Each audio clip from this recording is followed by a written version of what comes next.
What's up, guys? Geoise coming back at y'all with another One Piece chapter review. I got One Piece chapter 1083, The Truth About That Day. Last chapter review is up on the channel now. It's the one before this. And first video went good. Yeah, hopefully you guys like this one. We're starting off with a little cover photo of Dofi using his little pink coat as a little bed for a chick that fell out of a tree. This is kind of funny. Dofi would never do this. Dofi is the cruelest character probably we've met in the series, so this is a little funny thing. But it could be some implications that he could be joining Cross Guild.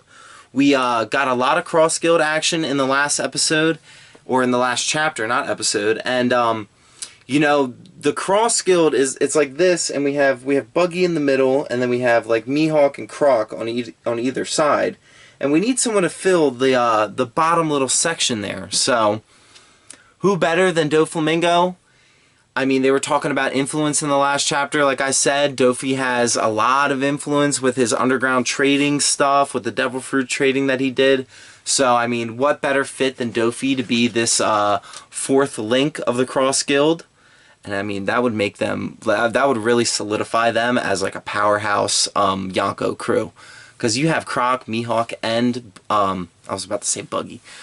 Croc, Mihawk, and Buggy, yeah. Croc, Mihawk, and Dofi on one team. I mean, that's a powerhouse right there. I mean, I wouldn't want to go against them, that's for sure. I wouldn't want the Straw Hats to go against them. I mean, they could probably take them, but, I mean, it wouldn't be fun. I mean, maybe they couldn't take them. With Mihawk there, I mean, depending on how strong Zoro is at this point, we don't know how that matchup goes, so I'm not even going to talk about it. I love Zoro, but Mihawk is something else.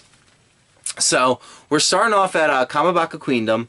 We're right back into the little meeting that got started in the last chapter. We have Sabo talking to Dragon and Ivankov, and they're talking about what they went there to do, the three objectives they had, which was to declare war by setting or destroying, they sets fire to it, but destroying the little dragon claw symbol, which I think is cool because Sabo does the little like the little dragon hand fist, so like he has dragon symbolism and he's destroying the dragon symbol and he's the enemy of the celestial dragons. It's just cool. Dragon's name is Dragon. I mean, it's a bunch of like parallels, dragon versus dragon. It's cool. That was their first objective. Second objective was to free Kuma and to rescue as many slaves as possible, which I will talk a little bit about more in the later in the review. And the last thing was to destroy the Holy Land's food reserves, which Sabo does like a giant fire fist. He destroys it all. And simultaneously, while this is happening, Dragon and Ivankov, I guess with their contacts in other countries, started 12 revolts and uprisings, and 7 of them were successful. 8 were initially successful, but we know that Lulasia Kingdom was one of them, and they kind of got nuked by Emu, so 7 were successful because that happened. And they're also cutting the world government's supply lines right now. So they're kind of getting attacked on all fronts. They're getting attacked at home front at Marijois. Their supply lines to Marijois are cut. And then all of these countries are no longer paying tribute and they're no longer affiliated with the world government. So this is like, I mean, they said that declare war by destroying the symbol, but I mean, this is definitely a declaration of war right here. They're pulling out all the stops to take the world government down. But Dragon knows that they're not going to just take this line down. And this leads us to the panel everyone's talking about. The Gods Knights panel, the Holy Knights panel. The guy in the middle who looks just like Shanks. But we got 1086 this morning, and it's... the leader isn't Shanks, at least. But this guy in the middle of this panel doesn't look like the leader at all. If it was the leader's silhouette in this panel, it would look totally different, 100%. And the sword for the guy in this panel doesn't match the sword for the leader that we get in 1086.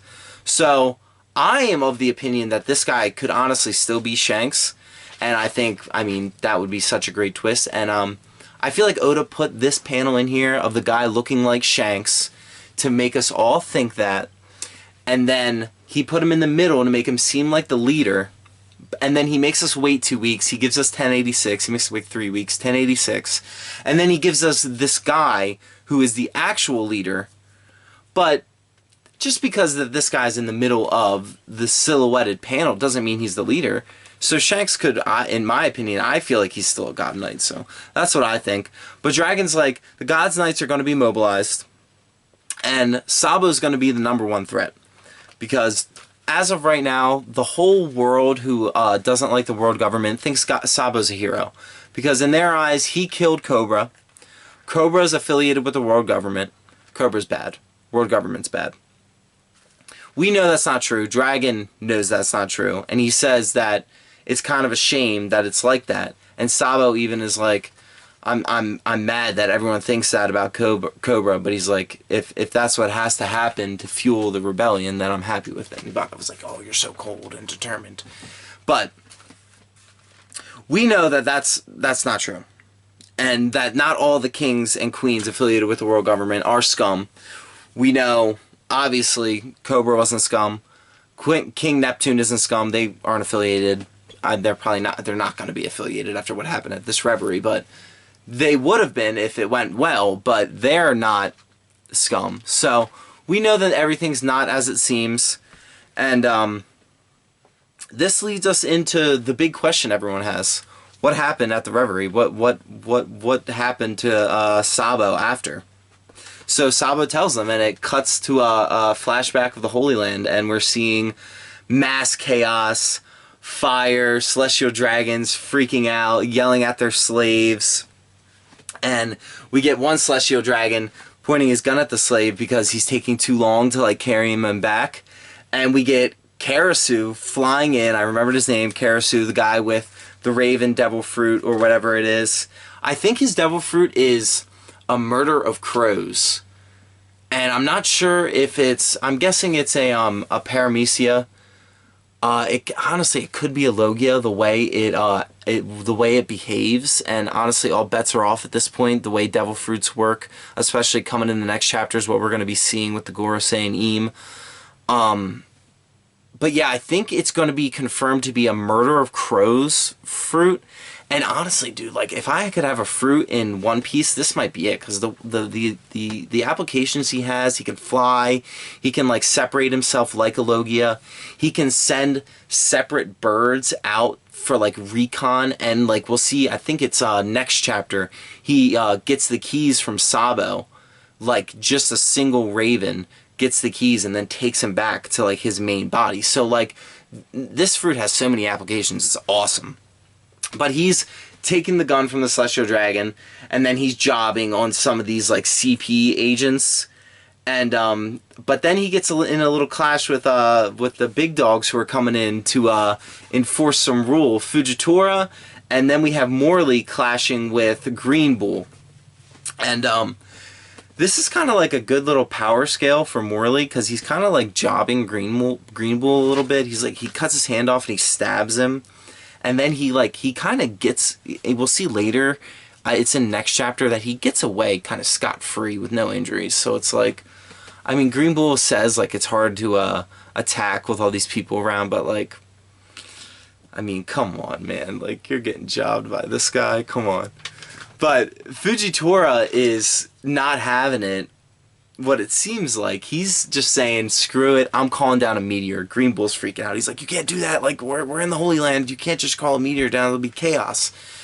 And I think Fujitora is doing this because it's not even like a heel turn. It's just Fujitora's character. He's a kind. He's on the other axis of Akainu.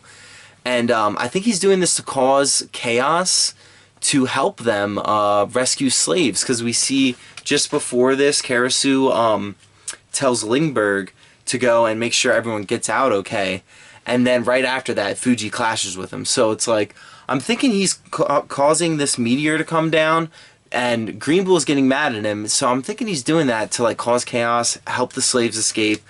And yeah, I mean, I wouldn't be surprised. I mean, Fuji's probably gonna become full-on heel turn by the end of the story.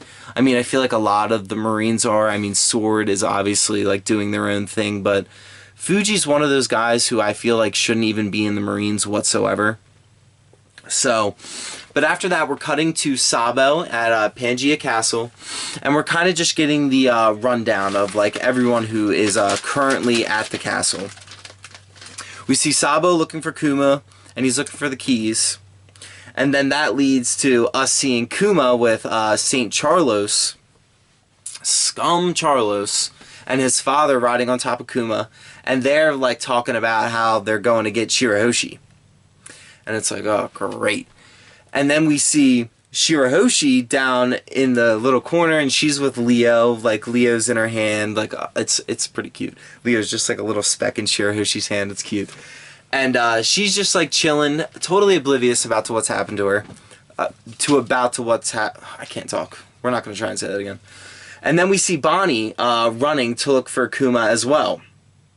And then Vivi is at the bottom with CP0, Lucci, and she's worried about Shirahoshi.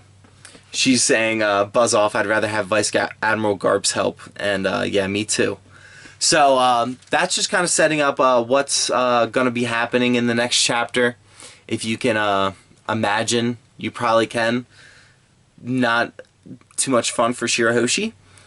But the last panel is the good stuff, the meeting, or just before Cobra, just outside the empty throne room, and he's about to meet with the Gorosei, and we're getting into the good stuff now. So next chapter, maybe, I think it'll be out today. I'm gonna probably do it right after this. So like and subscribe if you guys enjoyed this, and get into the good stuff now.